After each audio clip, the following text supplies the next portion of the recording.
From dumping piranhas in the pool to the crazy nightshade poisoning, Netflix's hit show Wednesday has many gruesome scenes. My only question is, are they even realistic? Well, let's find out, starting with the fan favorite piranhas in the pool. But before that, spoiler alert, if you haven't watched the show yet, this video isn't for you. Everyone knows this series takes place against the backdrop of Nevermore Academy, the school for outcasts where Wednesday's sent to. And while that's the setting for almost all of the show, one of its most popular scenes takes place before we ever hear of Nevermore. You saw it in the trailer, too. Angry Wednesday Addams taking revenge on her brother's bullies, the swimming team. And no one does revenge like Wednesday. This teenage takes a bag of hungry piranhas and dumps them in the school swimming pool during a practice session. Most of the swimmers, they got lucky and escaped. But one of them isn't as lucky, and coincidentally, he happens to be the biggest bully of them all, Dalton. No one can deny that the scene was super twisted and in true Wednesday fashion, pretty thrilling to watch.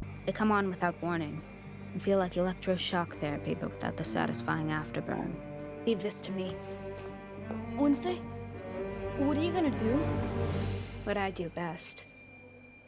The music only made it more so, and if you've watched The Addams Family as I have, you know this act is just their style. But you'd also know that their style is hardly ever realistic. The show should probably come with a "do not try this at home" warning, but it doesn't need one, because it would never work in real life. And thank God for that. You all know that piranhas are freshwater fish, known to be ferocious carnivores that can reduce their prey to bones in seconds. But that's just the TV image of them. The reality is a bit different. First, not all piranhas are carnivores. Some don't eat meat at all, but even if they did, they don't attack humans, as you saw in this scene. Their rare human attack is usually just one single bite. And this is coming straight from an aquatic wildlife and zoological medicine professor. Professor Gregory A. Lubert swam with piranhas in the Ecuadorian Amazon. And not just him, many people swim there without any accidents. He said that fatal attacks are extremely rare, or they haven't even occurred. In fact, the only humans actually consumed by piranhas are those that are already dead by drowning. Now, Dalton may not have a heart, but he wasn't dead, was he? Let's assume that Wednesday somehow found a carnivorous species of piranhas that's been starved of food. But you're still forgetting one problem: the swimming pool, which has chlorine in it. Chlorine would cause instant harm to the fish's gills, reducing their blood oxygen and leading to their death, not the team's. They'd also be in shock and unable to even think about feeding. And that's not just piranhas. Any other fish would react the same way, so no, it won't work. This may have been the most famous scene, but it's not the only one that makes your mind go,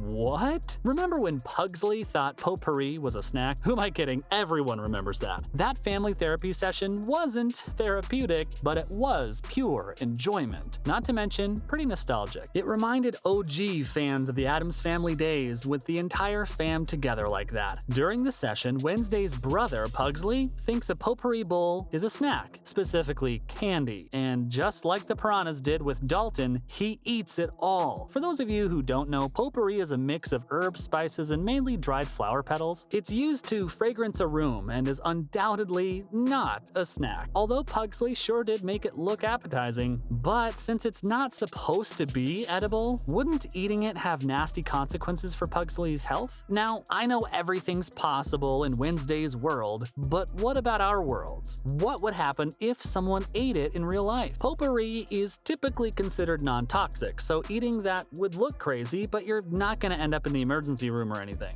But since it's used for fragrance, it usually includes some essential oils that enhance and extend its smell. Essential oils are highly concentrated plant extracts that can lead to many health issues. This includes skin rashes, throat problems, and eye and mouth irritation. Research says that ingesting a small amount of potpourri isn't too dangerous for humans. It is awful for dogs and cats, but not us. And the Addams Family may be twisted, but they're all humans, right? Only Pugsley didn't ingest a small amount. He devoured the whole bowl. And that kid kid was still hungry for more. He could have gone on and on. And if someone like Pugsley exists around or in you, you may want to satisfy his cravings using other means. A bowl of potpourri isn't worth it. Also, you'd want to ask him to change his fishing habits because blast fishing isn't sustainable. Around the same time as the family therapy session, Wednesday and Pugsley go fishing. And instead of rods or nets, they take Pugsley's favorite bait, grenades. It's simple enough. They toss a grenade into the pond and it explodes. The explosion gives them a hearty supply of freshly dead fish. Unlike other scenes I've discussed, the grenade method may technically work. Grenades would cause swim bladder trauma because of the explosive shockwave, bringing the dead fish to the pond's surface. But just any grenade wouldn't do. You'd need a powerful explosive such as dynamite, an M80 firecracker, or a homemade bomb. Don't ask me how I know that. Now, even if you have such powerful explosives, this technique is super dangerous.